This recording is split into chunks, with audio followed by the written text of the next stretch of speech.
En 2004, le cinéaste Yann Kounen est en repérage au Mexique et au Pérou pour le tournage de Blueberry. Dans une tribu amazonienne, il découvre la culture chamane, la pratique de la transe et l'usage que font les Indiens des plantes psychotropes considérées comme sacrées. Il relate cette expérience dans Plantes et chamanisme, paru chez Mama Édition, coécrit avec l'anthropologue Jérémy Narby et l'écrivain Vincent Ravalet. Dans notre séquence décalage, Yann Kounen nous parle de Répulsion, le film de Roman Polanski interdit aux moins de 16 ans et édité en coffret chez Opening. Avec Catherine Deneuve prise dans une spirale d'hallucination comparable à celle que procurent les plantes visionnaires, comme les appelle Yann Kounen. Moi aussi, d'ailleurs, je commence à avoir quelques visions.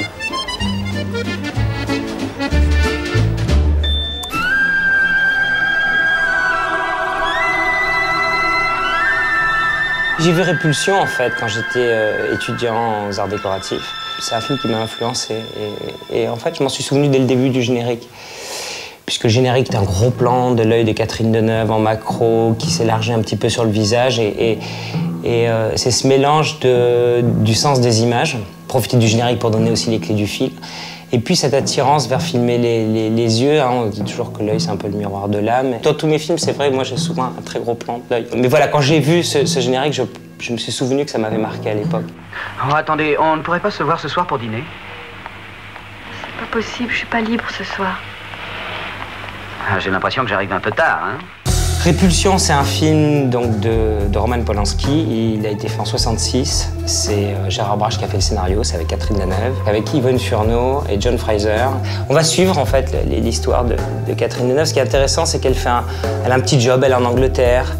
Elle est très introvertie, elle est d'ailleurs complètement, elle est très amorphe. Carole, qu'est-ce que tu as?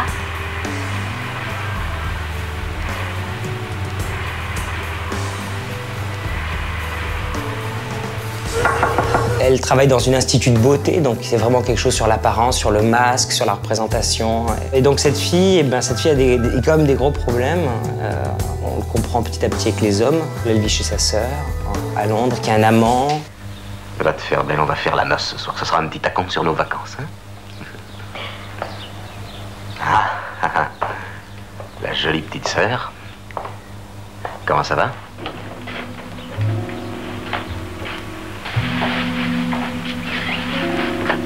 Il y a un homme qui la drague dans la rue, hein, plutôt un beau garçon, sympathique. Mais qu'est-ce que vous faites là, Carole? Ça fait 1 heure que je vous attends. Ah oui? Pourquoi? Enfin, pas pour réveillonner. Vous ne vous souvenez pas que nous avons pris rendez-vous pour dîner ce soir? Oh, j'ai oublié.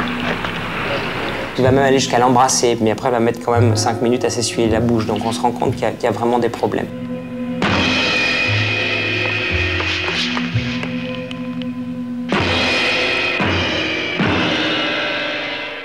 Une fois qu'on a un petit peu tous les éléments, le déclenchement du drame, c'est finalement le départ. En fait, le fait qu'elle se retrouve seule. Parce qu'il y a sa sœur qui part avec son amant en Italie. Je t'en prie, ne pars pas. Tu as compris, hein? L'argent est sur la tablette. N'oublie pas de payer, on sera à la rue. Alors ça vient, on couche ici? Oui, je viens. Ne sois pas triste, Carole. Ce sera vite passé, tu verras, ma chérie. Elle laisse pourrir le lapin que sa sœur lui avait passé et on découvre qu'elle a sa copine, alors qu'elle lui parle des hommes, on découvre qu'elle a dans le sac à main, quoi. Elle se laisse aller, elle se renferme plus et du coup son univers intérieur commence à jaillir en fait sous forme d'hallucination. Elle va s'imaginer être violée.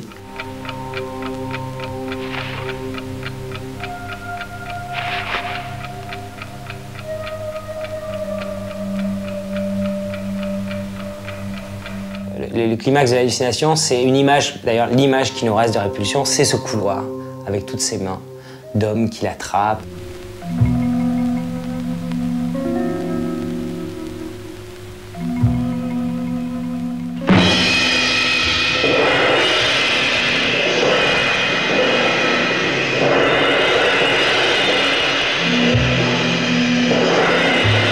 Et on bascule dans le fantastique une fois que Polanski déploie son monde intérieur et on arrive vraiment dans un film surréaliste.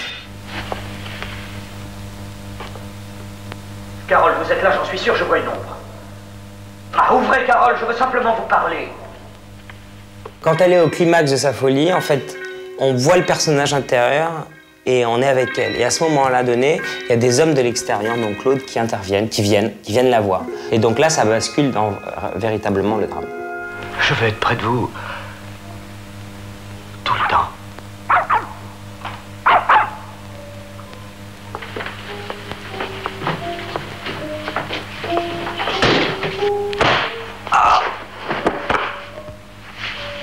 Dans la dernière partie, c'est une fois, c'est bien entendu quand la sœur finit par rentrer avec son amant et découvre l'appartement en chantier et sa sœur vivante mais dans un sale état.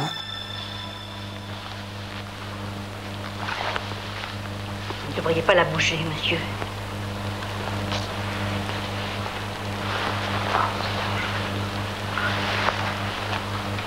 Oh, il ne devrait pas faire ça. Poussez-vous. Il ne devrait pas la bouger. Mais oui, ça peut être très Elle n'était dangereux. pas très causante ni l'une ni l'autre, mais j'ai cru comprendre que son père ne s'était pas bien conduit avec elle quand elle avait 12-13 ans. Vous croyez qu'il l'a violée? On va apprendre, là, indirectement, et notamment, bien sûr, par la caméra sur le tout dernier plan, par l'émotion, par le regard à l'intérieur d'une photo, et par un mot dit, les raisons du drame en question. Et c'est montré, encore une fois, à travers une image, et c'est la lecture d'une image et un regard qui nous renvoie au regard du début du film.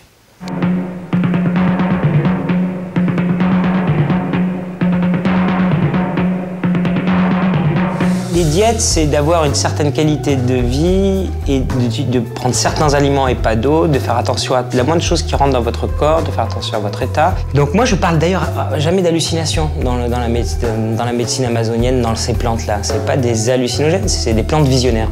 Un des aspects de l'art des Indiens, c'est de vous guider pour recoller comme ça à des drames qui peuvent même aller jusqu'à simplement les souffrances de la naissance. Tandis que là, dans Répulsion, elle se retrouve qu'avec les problèmes, l'accumulation, les strates de sédimentation de souffrance, que les Indiens disent, les guérisseurs, ils vont dans le monde des esprits, ils reviennent du monde des esprits. Et les fous, ils vont dans le monde des esprits, mais ils sont possédés par les esprits, ils n'en reviennent pas.